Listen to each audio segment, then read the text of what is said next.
Lewis Hart for The Ring magazine, joined here with Sam Gilley ahead of your fight with Ishmael Davis at Tottenham Hotspur on the undercard of Chris Eubank Jr against Conor Benn. Look, massive fight for yourself, a massive opportunity. But yeah, how's things? How are you ahead of it? Obviously a big fight. Yeah, mate, I'm on cloud nine, obviously, to be here, to be a Spurs fan fighting at Tottenham. It don't get no bigger, regardless of it being at Tottenham, it don't get no bigger than shows like this. Yeah. So it's a proof, like whether this was at Wembley or anything like that, it'd have been amazing to be able to be at Tottenham. It's just another level. Yeah. When you first got the call, like, talk to me about that feeling or what went through your mind when you got it. I thought he was lying. I swear, with a couple of years that I've had with like pull-outs and stuff like that and things not going right, I was like, surely something's going to go wrong. You just got that in your head, and you're like, mate, and this is it's too good to be true. And then when I see the poster, man, I nearly fell over. I was like, I stared at it for about 5 minutes. I was like, mate, this is actually going to happen. I was like, this is mad. Yeah. But it still feels mad now. I went over Spurs for the last time before the fight, the Champions League game last Wednesday. 2 weeks, I think, last Wednesday or the week before. But yeah, went over there for the last time, and it still didn't feel real that I was going to be walking out to fight there. So. Yeah. I think when I caught wind of it, and I think you was at a Spurs game, and I think I messaged you. And oh, really? Was I? But like when you are there, I guess, and you're watching them play, like, how did it go through your mind? Be like, look, this is like a dream for you, really. Yeah. Oh, mate, it's beyond the dream. Like, I was at the first Ben Eubank fight as a fan, and even then, I didn't think, there could be a rematch here, and I could fight. Like, it seemed too ridiculous to even like imagine it. Do you know what I mean? To dream about it. But I was quite lucky, actually, because obviously I've done an interview on the side of the pitch with Tottenham when I won the Commonwealth, and that was daunting enough as it is, but I've never been to the middle of the pitch. Yeah. So I went to a Post Malone concert, but I got dragged there. I didn't really want to, but I went to a Post Malone concert, but we was on the floor.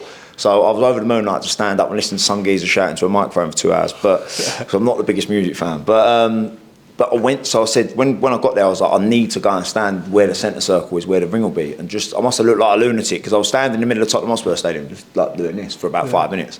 But I actually got to go and stand where the ring will be and just sort of soak it in from that point of view. Do you know what I mean? Because you don't really, obviously being a fan, you're always looking one way. But to stand there and just take the stadium in for the first time, not on fight day, because I think if it was on fight day, I think I'd have cried my eyes out. So it was special then.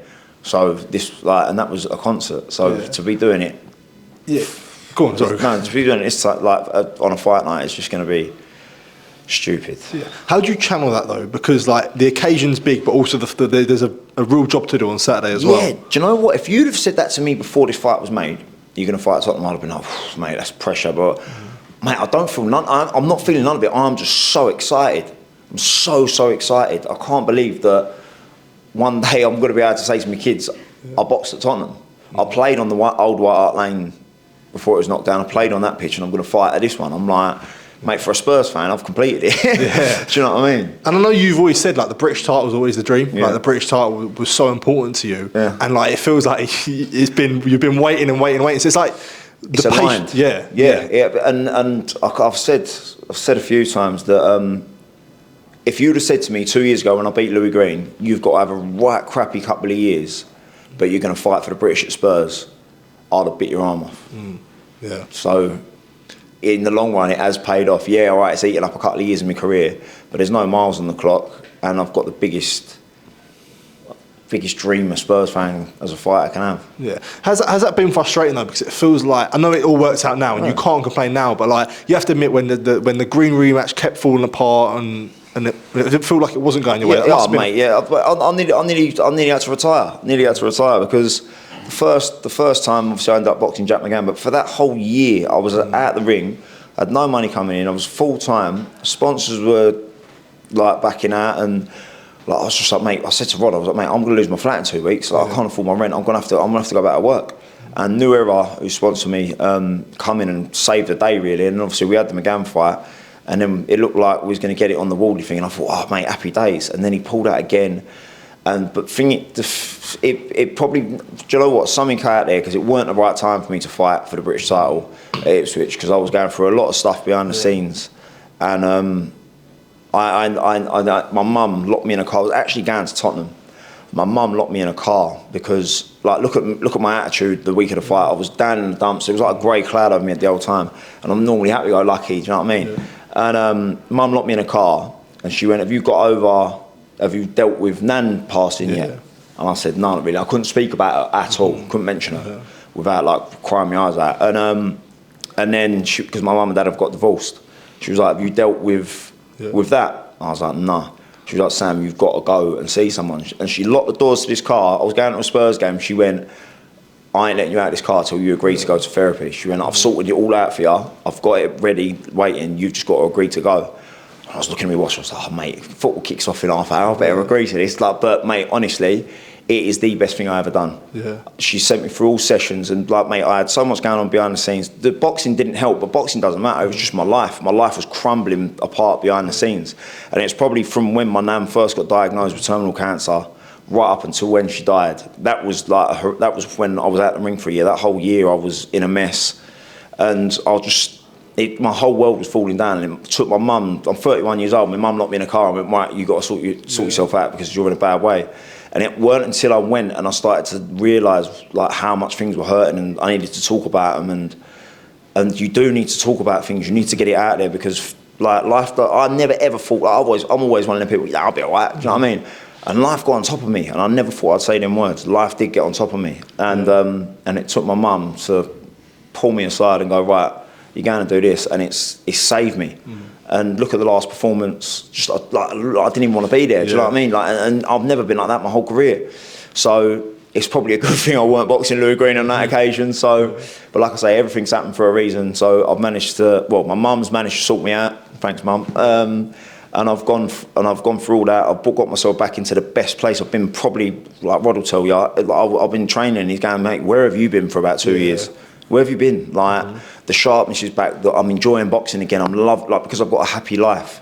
So, and regardless of what happens with this fight, I'm happy to say, I can sit here and say I'm happy to be happy. Yeah. Do you know what I mean? I'm not hiding anything behind a smile now. I'm sweet as a nut. So, and that's down to my mum. So, this one's for her. More than anything as well. Yeah, no, I appreciate you sharing that as well. And it's funny you say that, because like I'll see you at shows and stuff, and you'll be happy as anything. But it shows there's a lot of things deeper to that people don't see. Yeah, I mean, me and Rod have been friends. Well, I say friends. I don't really like him, but no, no. We've been together for like 11 years, and we've all since the day I met him, we've been like the best of friends. You know what I mean? And even he was like I could see it was a stress training me. Do you know what I mean? Because I was walking in the gym, I weren't happy, I didn't really want to be there, I weren't enjoying boxing, weren't enjoying life, and it took my mum to step in and sort me out, and like he said in training, he was like, mate, where's my fight been for 2 years? Yeah. So I'm back to my absolute best now, and you're going to see that on the 15th. Yeah. When you spoke about almost losing your flat there, like, was that really scary for you, would you say? Yeah, mate, because when I met Rod, I was so... Mum might kill me for saying this, but I shared the bunk bed with my brother. Yeah. Like, we had like a little box room. Me and my brother, I was 23 or 4 when I moved out. So I was living on a bunk bed, 24. He was like turning 18, so it was just unhealthy to be sharing a room like that size. So I had to move out, and I was just like, and so once I'd moved out, there was no way of me going back. Do you know what I mean? Yeah. So I'm out on me. I could sleep on the sofa, but you don't want to be doing that. And so that was just like a right pressure. Like, mate, I need to be. Because after lads I used to work with at the landscaping, some of them got companies now, they're doing really well. And I've put all my eggs in one basket with boxing, and I'm like, mate, like, I'm chasing this dream, and is it going to backfire, and I'm going to end up without a flat and be skin, and then I'm going to be calling to go back to work. Like, when I was working, I was like 18, 19, 20, 21, and I was just a labourer. But I've still not got no more skills than just a labourer, so I'd have to go back on the tools and be mucking up with the 18-year-olds. Do you know what I mean? Because I've put all my eggs in this basket. So it was a big slap in the face that you need to make this work. And when you say there, like you say about this fight week of like being worried about the pressure, do you think a lot of that comes down to like where you've dealt with the pressure of life? Yeah. Pressure of life and pressure of boxing are two different things. Like I say, I'm happy to be happy. Yeah. Right? And I'm sat here and I could not be in a better place in my personal life. And that has reflected into my boxing. So it shows you need to look after yourself up there. We train our bodies every single day in the gym, right? But what controls your body? Your mind. If you don't control your mind and you don't train your mind, things are going to go wrong. And I've learned that the hard way, but it's a lesson that I've learned, and it's now going going to put me on to better things for my career, because I'm not going to make them mistakes again. Yeah, definitely. Obviously, I appreciate you sharing that. It's good to see. Obviously, you're happy now, mate. You got to like. Sorry, but you've got to share that sort of thing with like. Listen, we've all seen what's happened with Ricky Hatton over something. You've got to speak out. And you've got to. Like, I know it's horrible, especially as a bloke, do you know what I mean? In an environment like boxing, do you know what I mean? It's a macho business, but listen, I was struggling. I can't sit here and lie to you and say I weren't. And if 1, 2, 3, 4, 5 blokes out there go, do you know what?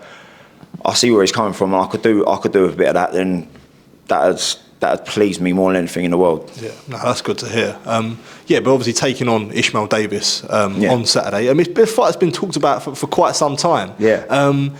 For your factor, I guess, fighting wise, like, is there excitement that you don't shy away from an entertaining fight? He definitely doesn't either. So mate, the styles match up well. Mate, it's not like he's going to run away from me. Do you know what I mean? So it's like, oh, happy days. I'm actually going to be in a ding dong here. Like, so I'm excited for the fight, like obviously the occasion and stuff like that. But I've got the perfect opponent. Do you know what I mean? I've got the perfect dance partner. I respect Ish. Do you know what I mean? We both said to each other when this fight was made, when the poster came out, we said, listen, respect, good luck in camp, and let's go and steal the show. Like, do you know what I mean? Neither of us take a backward step. So let's go and punch 10 bells out of each other and may the best man win. Simple as that, innit? Well, I wanted to bring up some of you as well. Obviously, you done rounds with Conor Benn. Yeah. And then like a week later, Conor was sparring Ish. Like, yeah, did you look much into that? Yeah. No, do you know what? When I went and sparred with Conor, Tony actually did say, like, we've got Ish down next week. And listen, sparring, mate. Like, at the end of the day, I don't see how Ish is like Eubank, but they see him as good sparring, so that's down to them. Yeah, no, good stuff. Look, Sam, appreciate you taking the time to speak to me as always. Good to catch up with you. And all the best on Saturday night. Mate. Cheers. You, mate. Cheers.